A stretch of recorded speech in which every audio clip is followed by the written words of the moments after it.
আওয়ামী লীগ করা কোনো অপরাধ নয়। আমি বলি না যে কেউ আওয়ামী লীগ করলে অপরাধ করেছে।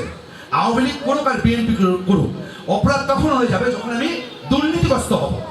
আমি যখন দলকে ব্যবহার করে অন্যকে নির্যাতিত করব, লুটপাট করব, টাকা পাচার করব, দেশটাকে বিক্রি করে দেব, দেশের সম্পদকে বিনষ্ট করব, তখন আমি যে দলের হই না কেন আমি দুষ্কৃতিকারী, আমি দেশের শত্রু, আমি জাতির শত্রু। ধর্ম কোনো দেশ বা জাতির শত্রু হতে পারে না।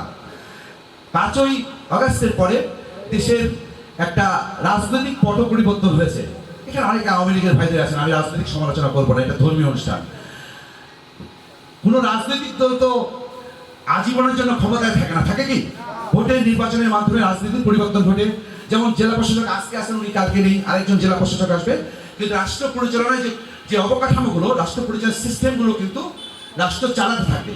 আমি মনে করি এই ধারাবাহিকতায় বর্তমান সরকার, বর্তমান জেলা প্রশাসন আমাদেরকে সর্বোচ্চ সহযোগিতা করবে।